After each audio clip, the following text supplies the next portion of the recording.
chapter 11, text 39, 11.39 and 40. Vayuryamognirvarunah shashankah prajapatistvam prapitamahascha namo namastestu sahasrakritva punascha bhuyopi namo namaste. So Arjuna is praising Krishna, glorifying Krishna. So Krishna, you are Vayuhu, Yamaha, Agnihi, Varunaha, Shashankaha. You are air, fire, water. You are the supreme controller. And Shashankaha means moon. And you are Prajapatistvam Prapitamahascha. You are the supreme controller and the grandfather. Namo namastestu sahasrakritvaha. Sahasrakritva. 1,000 times I offer my respects to you. Punascha bhuyo api namo namaste. And again I offer my respects to you. And then in the next verse, Arjuna continues, Namah purastad ataprusthataste namostute sarvata eva sarva anantaviryamita vikramastvam sarvam samapnoshi tatosi sarvaha. Again he is offering his obeisances. Namaha purastat atha prusthataste. From the front, purastat, as well as from behind, I offer my respects. Namostute sarvata eva sarva. From all sides, I offer you my respects. You are ananta virya amita vikramaha tvam. You have unlimited potency, ananta virya, and unlimited might you possess. Ananta amita vikrama. Sarvam samapnoshi tatosi sarvaha. You are pervaded. You cover everything. So here it is by Arjuna's prayer, Vayuhu, Yamo, Agnir, Varunaha, Shashankaha. It is inferred that he is the composite total of all the demigods. And Namo Namaste, Arjuna is offering repeated salutations. And one word that Prabhupada explains further in the purport is Krishna is described as Prapitamaha. Brahma is Pitamaha. And Prapitamaha means the father of Brahma. Usually Brahma is the grandfather. Usually it is said because he is the father of Manu, mankind. So Manu, from Manu comes man. So Brahma is the grandfather. But then Prapitamaha means father of the grandfather. So father of Brahma, Prapitamaha. Pitamaha is Brahma, Prapitamaha is father of Brahma. So Brahma, he was born not ordinarily. Brahma's another name is Swayambhu. He is not born of any material father and mother. He is born on the lotus flower sprouted from the navel of Mahavishnu, Garbhodakashayi Vishnu. Therefore, his name is Swayambhu. And he is one of the authorities of Vedic knowledge because he was first educated about Vedic knowledge by Krishna himself. Tene Brahma Hridaya Adi Kavaye. So he imparted the spiritual knowledge to Lord Brahma. And so that is he. So Brahma is Pritamaha and Krishna is Prapitamaha. And then Arjuna or anyone else for that matter who is glorifying the Lord with these choice words, proper philosophy, they need to be empowered by the Lord himself to be able to sing these authoritative glories. Without the Lord's benediction, nobody can sing the glories of the Lord authoritatively. Like there used to be one poet in Chaitanya Charitamrita. He was a very scholarly poet, and he composed a beautiful glorification of Lord Chaitanya. And he comes to showcase his poetry. But then first screening was done by Swarup Damodar Goswami, who is the secretary of Chaitanya Mahaprabhu. But when he heard that poetry, ordinary people felt it was so nice. Oh, such a wonderful composition, glorification of Lord Jagannath and Lord Chaitanya Mahaprabhu. But Swarup Damodar Goswami found so many inconsistencies and so many defects and incorrect tattva, and he started to chastise him.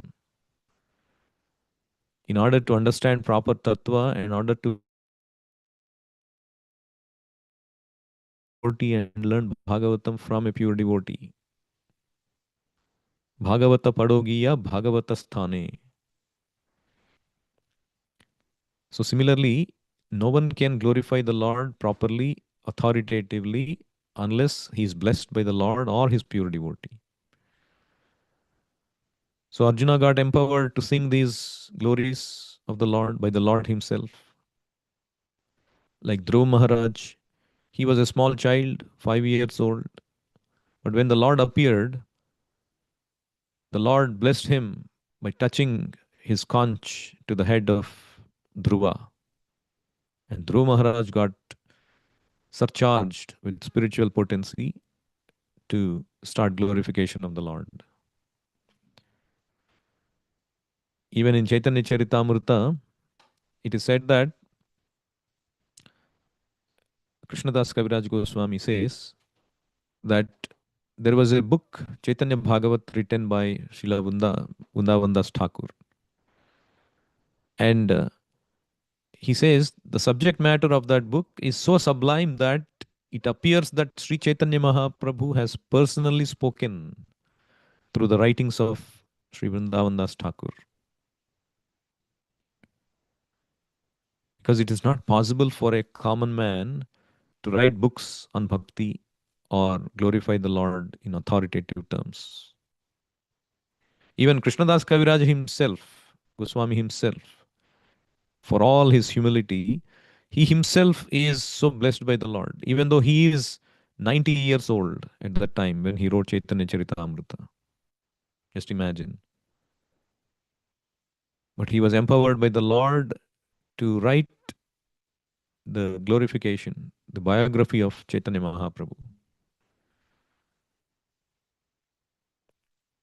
So, in transcendental terms, the scriptures or any commentary on scriptures, the transcendental literature cannot be just written like that. If it is written by a mundane scholar, it cannot be accepted. So, the secret in a devotee's writing or glorification is that when he writes about the pastimes of the Lord helps him. The devotee does not write himself. As stated in Bhagavad Gita 10.10, Dadami buddhi yogam tam yena mam upayantite.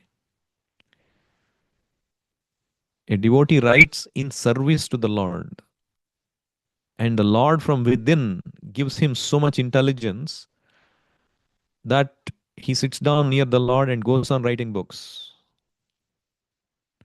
So Krishnadas Kaviraj Goswami confirms that what Vrindavan Das Thakur wrote was actually spoken by Chaitanya Mahaprabhu, and he simply repeated it. Similarly, Chaitanya Mahaprabhu, one time he goes to Ramananda Rai, and then Ramananda Rai starts to speak glorification of him, glorification of Chaitanya Mahaprabhu. And Chaitanya Mahaprabhu, he wants to glorify Ramananda Rai because Ramananda Rai is a great devotee. So he wants Ramananda Rai to explain all the tattva of Krishna consciousness. And Ramananda Rai says, my dear Lord, Raya kahe, iha ami kichui na jani, tumi yei kahavo sei kahi ami vani. Means, I do not know anything about this. I simply vibrate the sound you make me speak. I simply repeat like a parrot whatever instructions you have given me. You inspire me within the heart and you make me speak with the tongue. So I do not know whether I am speaking well or badly. So somebody was sharing this incident. So there was one a couple coming from airport. They were boarding a taxi, and so they got into the taxi, and it was a shared taxi. And so when they got in, somebody else also shared the taxi, so he also got in. And then they were going to some place, and so they struck some conversation. And so this man happened to be a priest, the man who boarded the taxi later. So they were striking a conversation, and then the priest also learned that this couple are very religious, particularly that girl, and they happened to follow the same principles and all that. And then he asked her, how did you get in touch with spirituality and all that? And then she said, oh, you know, 15 years ago, I attended a retreat, and maybe more than that, 20 years ago, I attended a retreat. And then, there was, I heard one lecture, even though I was sitting very far away, I couldn't see the lecturer properly. But the lecture was so amazing. And it was so inspiring that I decided to take up the life of spirituality. And since then, my life got completely changed. And then she looked at this priest, and there were tears in his eyes. And then she thought, did I speak something wrong? Did I hurt you in any way? I'm sorry about that. And he said, no, no, no. Actually, that retreat was conducted by me. I was the lecturer who spoke on the topic. And after that, for several days, I felt so bad that I did not deliver a good talk. I just spoke whatever came to my mind, and I thought it was very incoherent. And so I was feeling bad that I couldn't properly prepare and properly present and give an impactful lecture. And then now I'm seeing that it inspired you, and maybe it inspired many other people, and it caused you to change your life for good.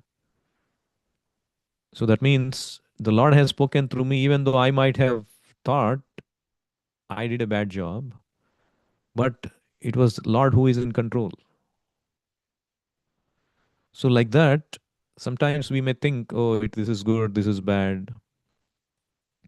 But as long as our intention is to serve the Lord purely, without any motivation, self motivation, then the Lord will use us as instruments, whether in speaking or whether in doing various services.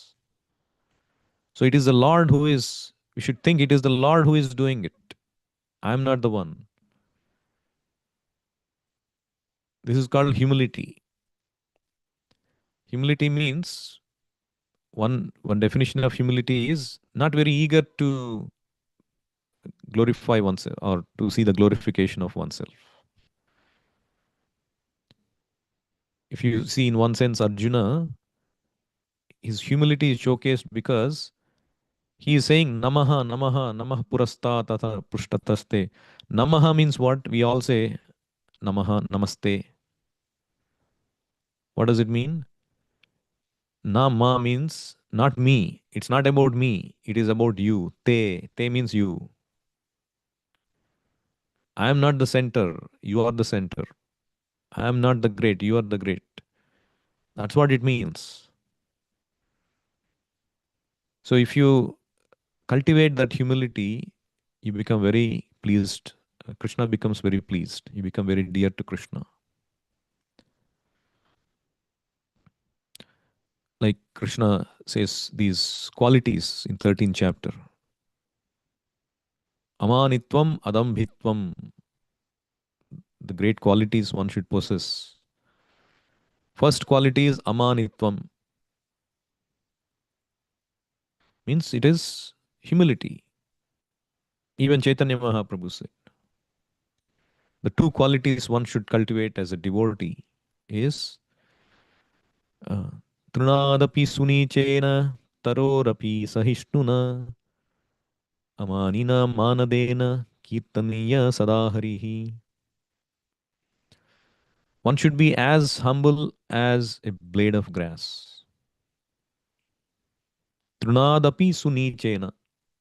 Trunad means a blade of grass. How it is lying on the ground, and even if it is trampled, it doesn't protest. And tarorapi sahishnuna, just like a tree, one should be tolerant than a tree. A tree may be cut, even though it is doing all good, but it doesn't protest. It tolerates.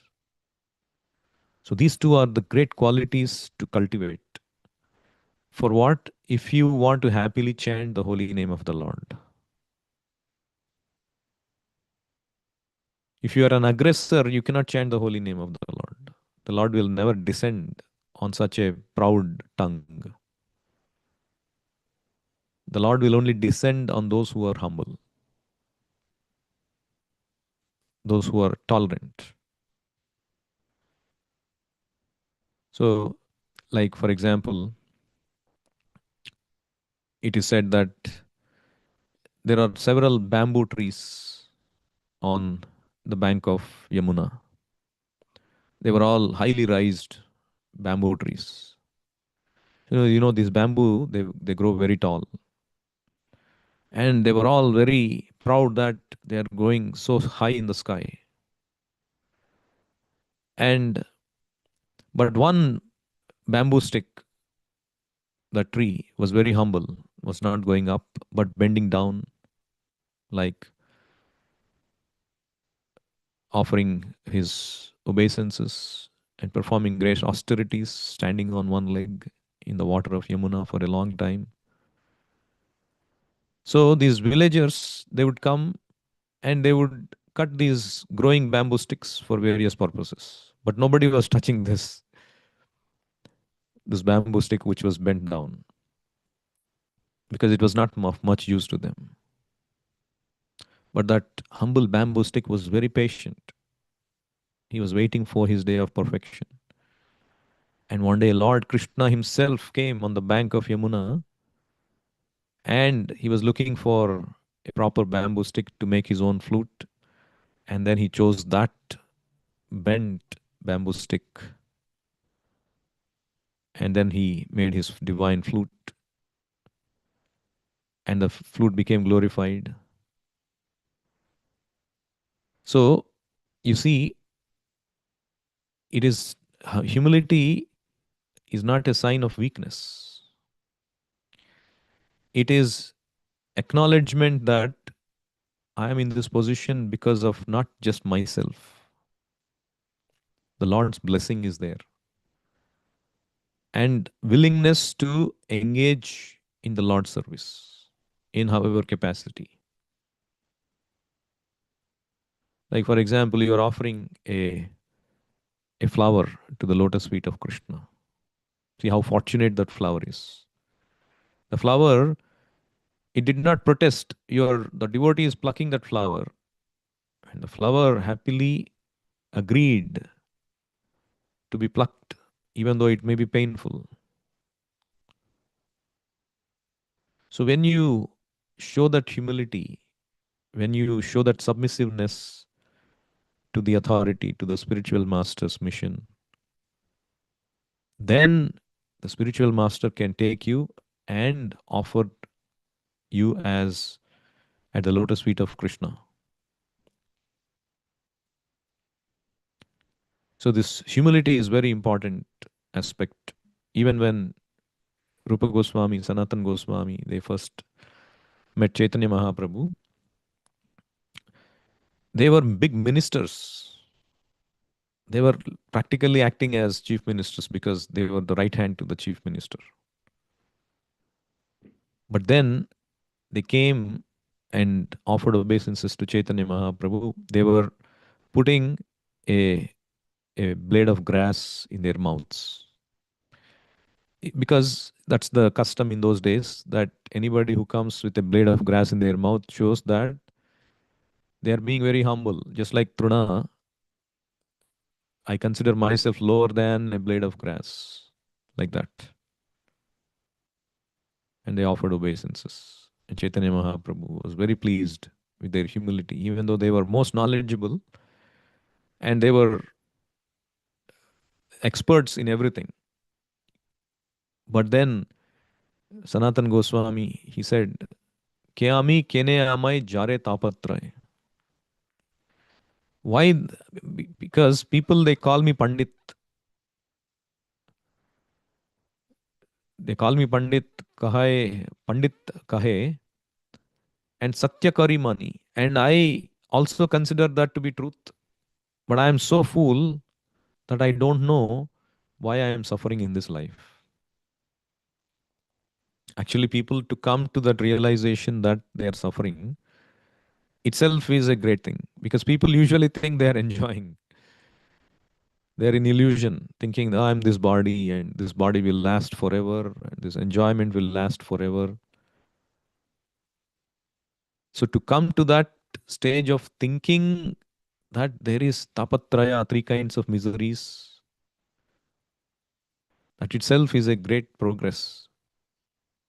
And therefore, Chaitanya Mahaprabhu said, "Oh, already you are liberated because Krishna has bestowed your mercy. The fact that you have become so humble and approaching an authority in humility and inquiring about this subject matter and realize that there is tapatraya, that itself shows that Krishna's mercy is there on you."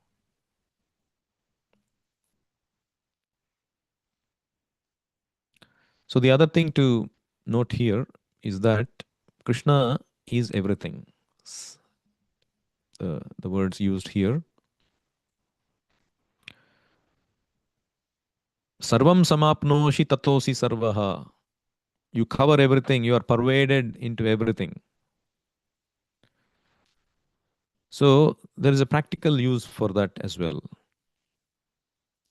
Krishna is not just in his abode in Goloka, but he is present everywhere in this world by his energy. And we can become Krishna conscious by utilizing the energy of the Lord. Because Bhagavatam says this important principle in first canto, fifth chapter, 33rd verse. It says, a particular thing, when it is applied as a medicine or therapeutic, it can cure a disease which was caused by that very same thing.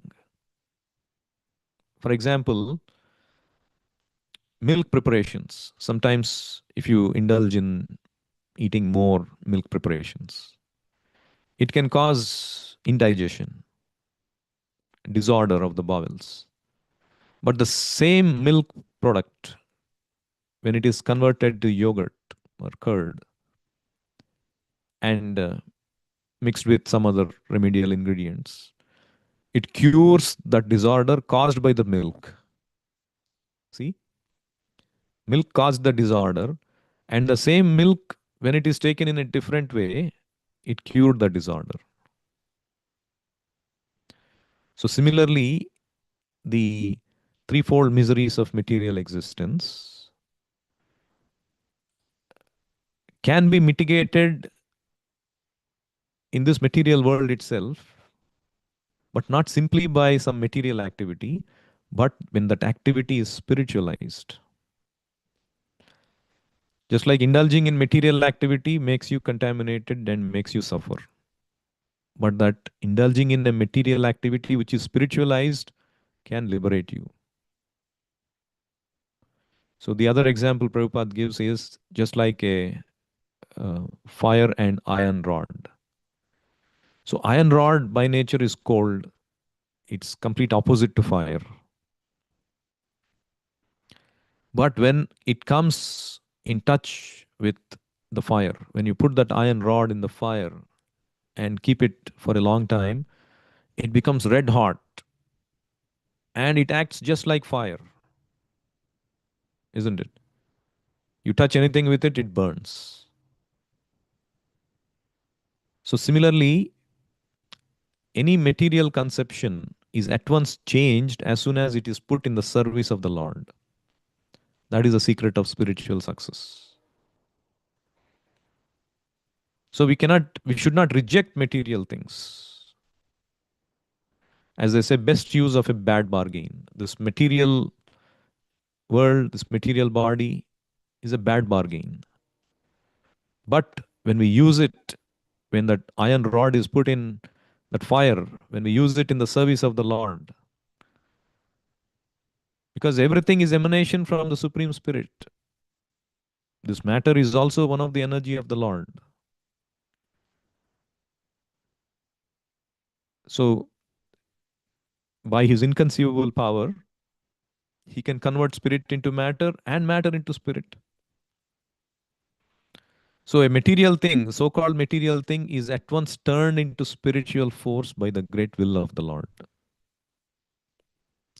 So, this is the way to treat our material diseases. That is, we employ everything that we have, our body, our possessions, our material capabilities, everything, so called material thing, when we employ in the service of the Lord, then it becomes spiritualized.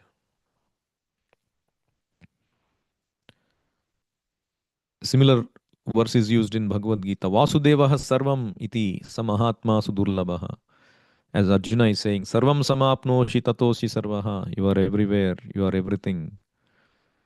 A great Mahatma thinks Vasudeva is everything. So what does it mean by that? Prabhupada explains, Vasudeva everything means Krishna has two energies, para prakriti and apara prakriti, the spirit soul and the matter. Bhumirapo analo vayu khammano buddhir ahankara. These eight material elements and the spirit soul. So whatever you see in this world is a combination of both apara and para. So Vasudeva is everything because everything you see in this world is his energy. So a Mahatma sees like that. Sa Mahatma Asudurlabhaha is a very great soul and very rare to find such a soul. I'll stop here. Anyone has any questions or comments?